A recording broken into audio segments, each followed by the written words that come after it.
Assalamualaikum warahmatullahi wabarakatuh. Halo sahabat One Edu, selamat datang di One Edu Channel. Di video kali ini kita akan membahas materi tentang fluida dinamis, yaitu debit dan persamaan kontinuitas. Namun, sebelum kita lanjutkan, ada baiknya untuk mengklik tombol like dan subscribe pada video di bawah ini.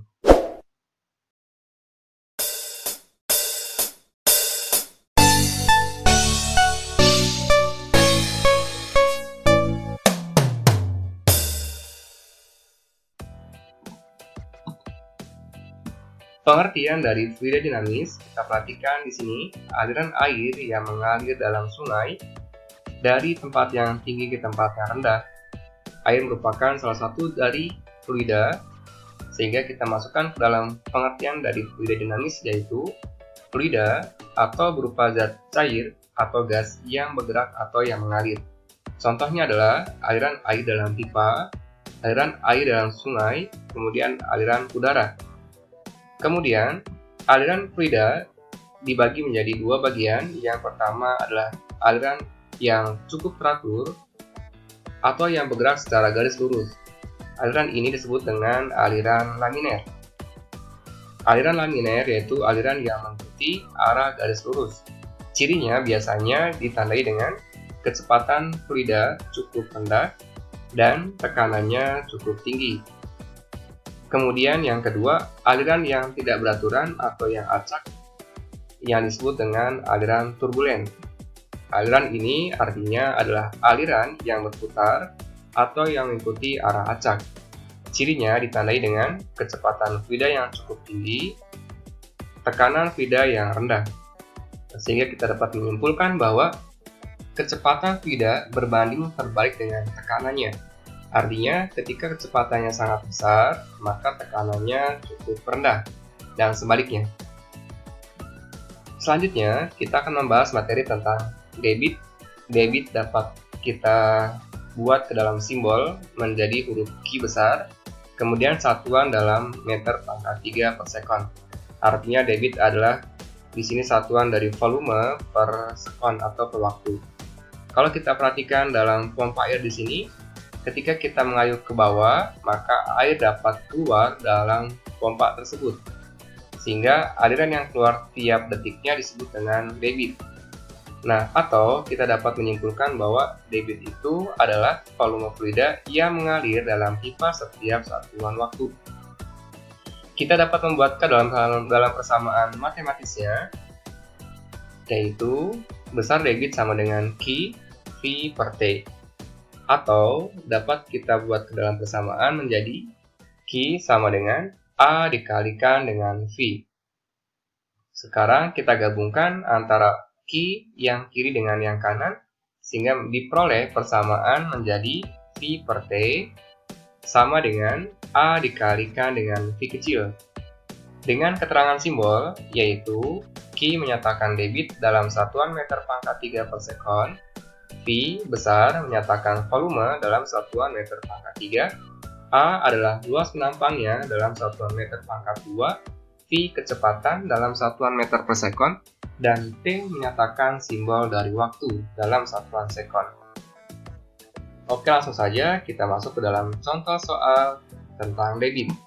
Contoh soal yang pertama, air yang mengalir dalam pipa yang luas penampangnya 10 cm pangkat 2 untuk mengisi penuh bak yang volumenya 6 meter kubik dalam waktu 5 menit. Tentukan kecepatan aliran airnya. Nah, seperti biasa kita tuliskan diketahui setiap menjawab soal. Diketahuinya yang pertama adalah A sama dengan 10 cm pangkat 2. Kita ganti dalam satuan meter menjadi 10 dikali 10 pangkat min 4 meter pangkat 2. Kemudian volumenya yaitu sama dengan 6 meter pangkat 3 dan T sama dengan 5 menit atau diubah ke dalam detik, maka nilainya sama dengan 300 skor. Pertanyaannya, tentukan nilai kecepatan air atau sama dengan V kecil. Untuk menjawab soal ini, maka kita gunakan persamaan gabungan, yaitu V per T sama dengan A dikalikan V kecil. Jika kita ingin menentukan nilai kecepatan, maka besar kecepatan sama dengan V besar dibagi dengan A kali T. Kita masukkan nilainya, 6 dibagi dengan 10 kali 10 pangkat min 4 dikalikan 300. 300 kali 10 nilainya sama dengan 3000 atau 3 kali 10 pangkat plus 3.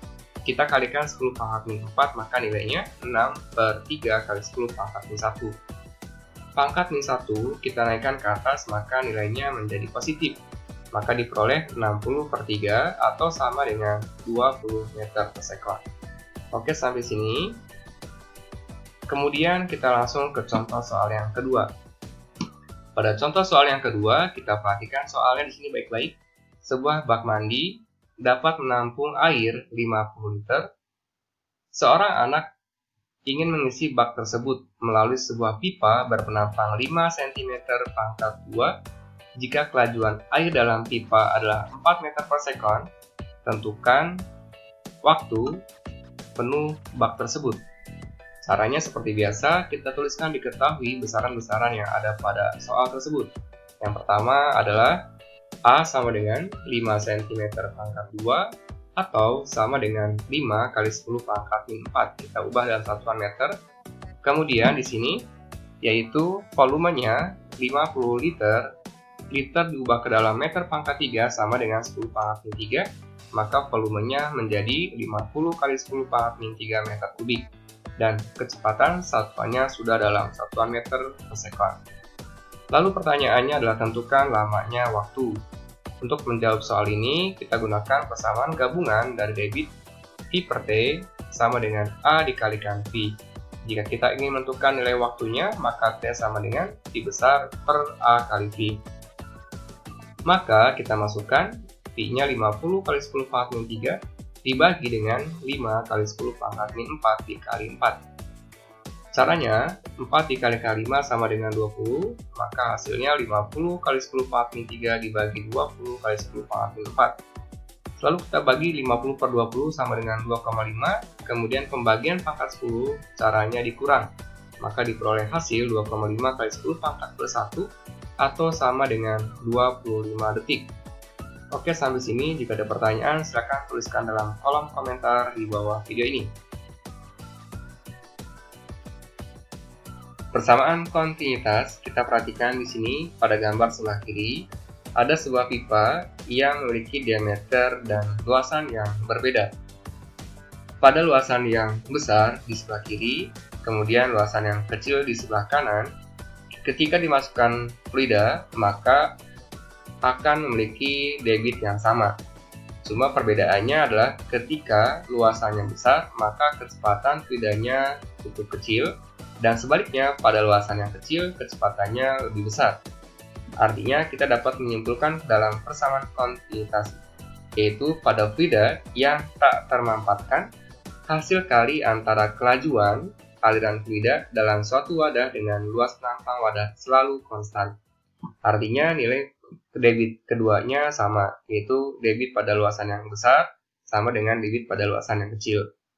Persamaan debit adalah A kali V, A1 kali V1 sama dengan A2 kalikan V2. Inilah yang membuktikan bahwa ketika suatu luasan yang besar, maka kecepatannya lebih rendah, dan sebaliknya pada kecepatan yang besar memiliki luasan yang kecil. Misalkan keran, ketika kita menyiram air, kemudian ujung kerannya kita tutup atau kita perkecil luasannya, maka kecepatan air yang keluar akan lebih besar. Dan persamaan ini dapat kita ganti dengan mengubah nilai luasannya. Misalkan kita gunakan luasan A sama dengan VR pangkat 2, kita substitusikan ke persamaan ini, maka diperoleh hasil akhirnya adalah R1 pangkat 2 dikalikan dengan V1 sama dengan R2 pangkat 2 dikalikan dengan V2, di mana R menyatakan nilai jari-jari dari penampang pipa tersebut. Kemudian, jika kita menggunakan luasan yang besarnya, Pi kali 1/4 D pangkat 2, kita masukkan ke persamaan yang awal, maka diperoleh hasil akhirnya adalah D1 pangkat 2 kali V1 sama dengan D2 pangkat 2 kalikan V2, dengan D adalah diameter dari penampang pipa tersebut. Oke, sehingga kita memperoleh 3 persamaan yang sering kita gunakan dalam soal-soal persamaan kontinuitas. Langsung saja kita contoh ke soalnya. Contoh yang ketiga. Air mengalir dari pipa berpenampang 25 cm persegi ke 5 cm persegi.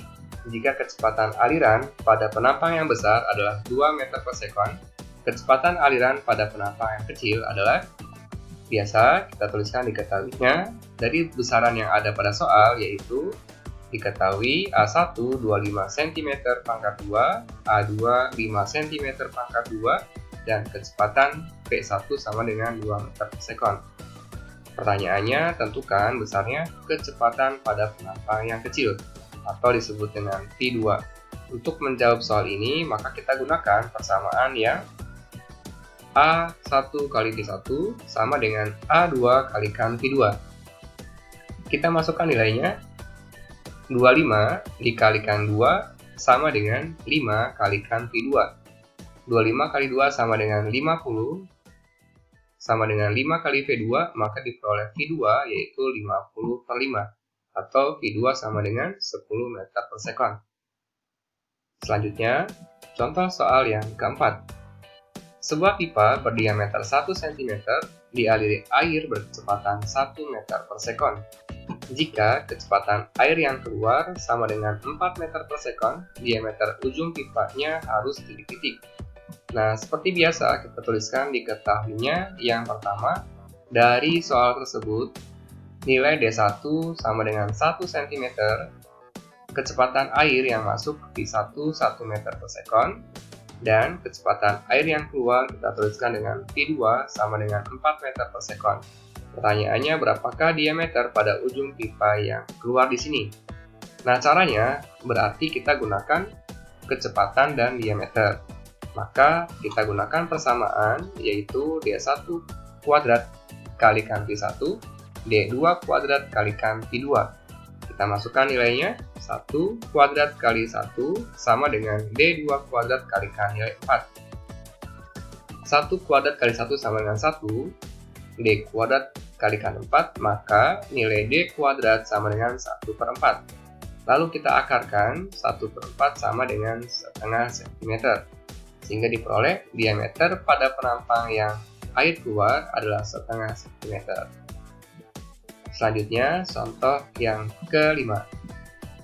Suatu zat cair dialirkan melalui pipa seperti tampak pada gambar berikut. Di sini, sebelah kiri penampang yang besar dan sebelah kanan penampang yang kecil. Jika luas penampang pada D1 diameternya sama dengan 8 cm dan diameter pada penampang yang kecil yaitu sama dengan 4 cm. Kemudian kecepatan pada penampang yang besar adalah 2 cm per sekon, tentukan nilai kecepatan pada V2. Caranya adalah tuliskan diketahuinya. Di sini D1 sama dengan 8 cm, D2 sama dengan 4 cm, dan kecepatan V1 sama dengan 2 meter per sekon. Pertanyaannya, tentukan kecepatan pada pipa penampang yang kecil atau V2-nya. Caranya cukup mudah, kita gunakan hubungan antara kecepatan dan diameter, seperti pada contoh sebelumnya. Persamaannya adalah D1 kuadrat kalikan V1 sama dengan D2 kuadrat kalikan V2.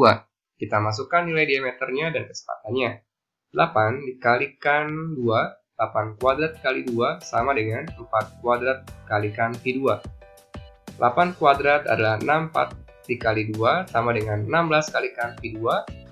Hasilnya 128 sama dengan 16 kali V2, atau V2-nya sama dengan 128 per 16.